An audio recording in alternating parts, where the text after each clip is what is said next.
নমস্কার সবাইকে। ইন্টারন্যাশনাল গিন্নির আরেকটি নতুন ভিডিওতে আপনাদের সবাইকে ওয়েলকাম। যেদিন মহাদেবের জটা স্পর্শ করে স্রোতস্বিনী গঙ্গা পৃথিবীতে এসেছিলেন, সেদিন থেকে তিনি মা। আমাদের রক্ষা করা, শাসন করা, শুভ করা সবই তিনি অতি প্রয়োজনীয়। এমনকি যে মাটি তিনি স্পর্শ করেন সেটিও শুভর প্রতীক। হিন্দু ধর্মের দেবী তিনি। কিন্তু এটা দেখুন, মায়ের স্নিগ্ধ স্নেহ কেউই এড়াতে পারে না। এখন রমজান মাস চলছে।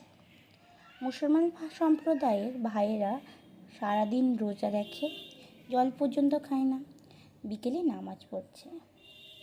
দেখুন তো, গঙ্গার পাড়কে তারা বেছে নিয়েছেন তাদের আরাধ্যের জন্যে, তাদের উপাসনার জন্যে। এই দৃশ্যগুলি দেখলে বিশ্বাস হয় সবার উপরে মানুষ সত্য, তাহার উপরে নয়। সত্যি করে বলুন তো, দেখে কি একটুও ভালো লাগছে না? মনে হচ্ছে না মায়ের কাছে ভাই এসেছে? মনে পড়ছে না কাজী নজরুল ইসলামের লেখা আমরা এক বৃন্তে দুটি কুসুম, হিন্দু মুসলমান?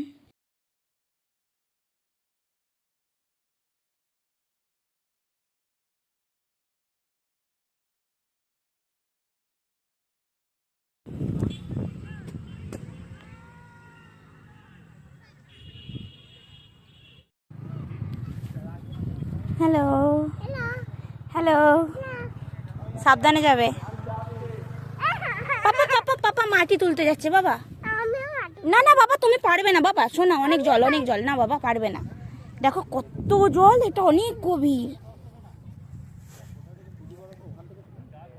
হ্যাঁ, ওখান থেকে তুলে নাও না, ওখানটা থেকে তুলে নাও। ওই দিকটা থেকে নামো না, ওই ওই ওখানটা ভাঙাটা থেকে, ওখান থেকে নামা যাবে। বা সেই দিকে যে বসে আছে বাবা, শোনা, ওরম করে না। তুমি যাও, চলো চলো চলো, আমরা ওইদিকে যাচ্ছি। আরেকটি অনন্য জিনিস, এক্ষুনি দেখাচ্ছিলাম মুসলমান সম্প্রদায়ের ভাইয়েরা নামাজ পড়ছে, আবার একজোড়া কপতি গঙ্গার কিনারায় তার গার্লফ্রেন্ডের বার্থডে সেলিব্রেট করছে।